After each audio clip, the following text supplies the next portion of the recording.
It doesn't matter what app you work on. That first impression can turn into big dollars. I'm Brian. With a name change, let's hit it. Welcome back to my channel and welcome to the brand new subscribers over the past week. Thank you so much for joining and to help me take this channel to another step. And because I've been doing a lot less Instacart, I am changing my name from Instacart Bulldog to Bulldog Delivers. I figured that name would better reflect the trend that I have been shifting towards on this channel, and that is discussing multi-apps, because if you're not multi-apping, you're missing out on huge opportunities. And for those of you who do not know what multi-apping is, well, it's simple. You shop or deliver on multiple platforms, and you often have them open all at once to help you maximize your revenue potential.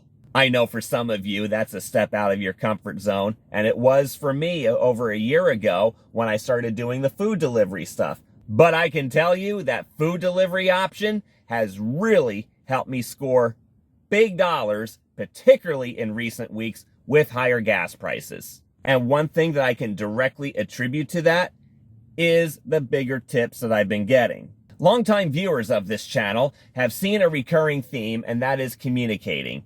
Communicating with your customer is really important. And I've done a few videos on Instacart shopping and how you call those non-responsive customers and what you can do to rattle their cage a little bit to get them to respond so you're not refunding a lot of items or replacing items with things that they don't want, which would give you a lower rating. But I want to focus today primarily on that intro message. The introduction that you send, no matter the platform, is going to set the stage for your success. I know for some of you who do food deliveries, you're pretty much, you pull up in the parking lot, you get in the store, grab your food, and go. And a lot of times, I don't even see people interacting with the customers. And that, I think, is a huge mistake. Some will counter that, well, the apps notify you when I'm here, there, and everywhere, and they can track us all over the place. But that's not the point. The point is, those customers are paying a premium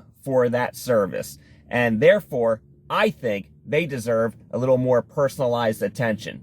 One of the things that you do in the retail world, particularly if you're working in a brick and mortar building, you greet that customer as soon as they walk in the door. That does several things. It acknowledges their presence, and it also establishes the fact that you value them coming in the door. Because the last thing you want is for a customer to go in and out of the door without buying anything and you not talking with them. That's lost opportunities. So really, doing grocery shopping or food delivery is no different. I take a couple of extra minutes throughout the duration of the food delivery to communicate with the customer.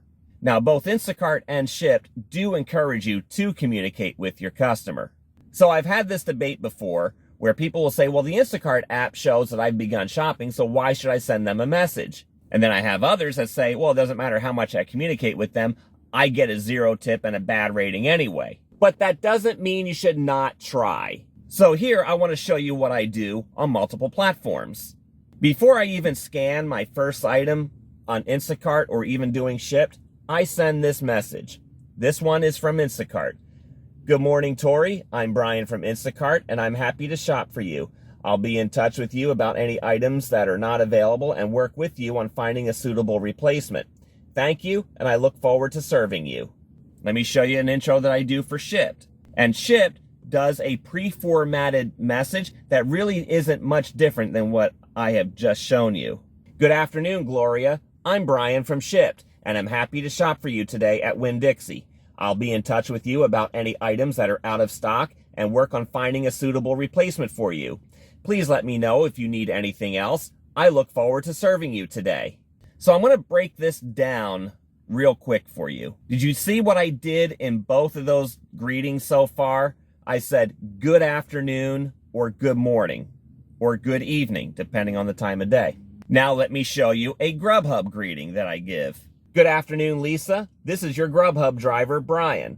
I arrived at Cactus Flower Cafe to pick up your order. I'll let you know when I'm on my way with an ETA.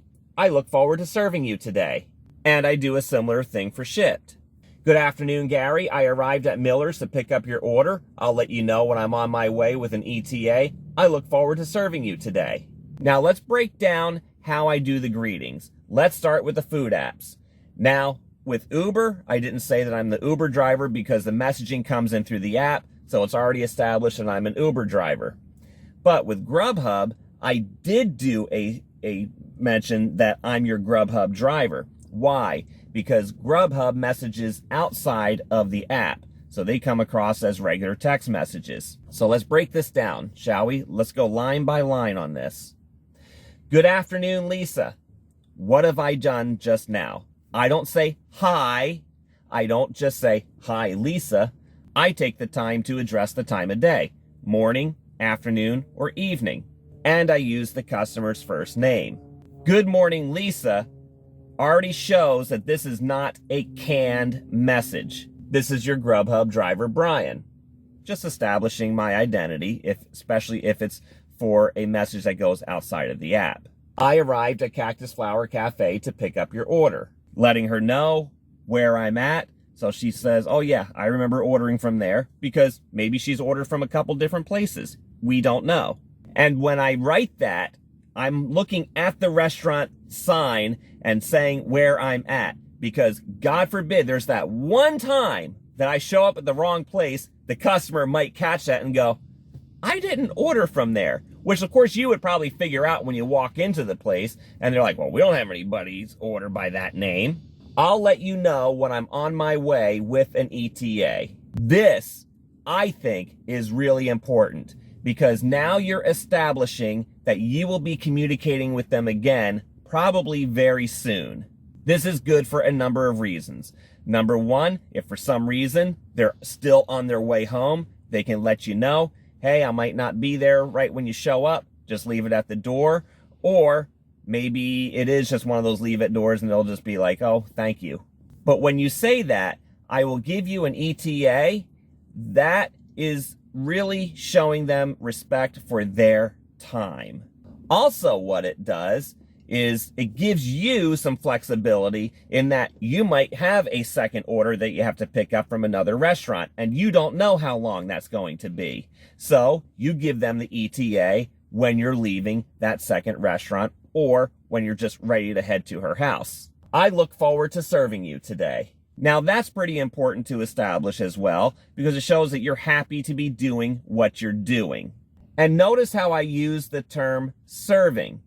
This is a service industry. That is a key word in the service industry, meaning we work for tips. I remember the good old days when you pull up to the airport and they had somebody outside to take your bags from you and check you in right at the curbside, and they'll say, I'm at your service today. Yes, they're expecting a tip. So as we see here, Lisa responds. She goes, great, thank you. And then I wait for a few minutes and I say, I'm on my way, ETA 12:20 p.m. This was a delivery where it said just leave in the lobby. Okay, no problem. I wrote down, your order is delivered. Thank you and have a great day, with a picture of where that item is at. So let's break down this closing message as well. Your order is delivered. That is a fact. There's the picture to show it. Thank you. You're thanking them in advance for the tip that they have pre-committed to, because on most of these apps, you are seeing the potential tip up front. And then you're saying, have a great day, which may sound generic, might even sound trite to some people, but that really does mean a lot for people. And sometimes they'll even say, thank you, have a great night, have a great day, drive safe, be safe, whatever.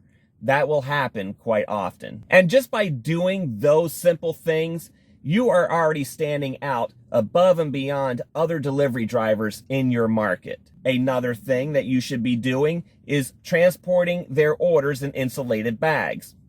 I swear, I am the only delivery driver in Pensacola, Florida that shows up to people's doors with their food in insulated bags. And I also show up in the restaurants with the insulated bags. And many of them do appreciate that.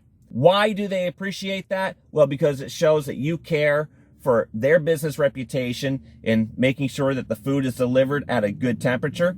And it shows the customer that you care about their delivery, and therefore they can really appreciate that and show you in bigger tips. So a combination of good communication as well as showing up with their food in insulated bags, that can translate into much bigger tips like this.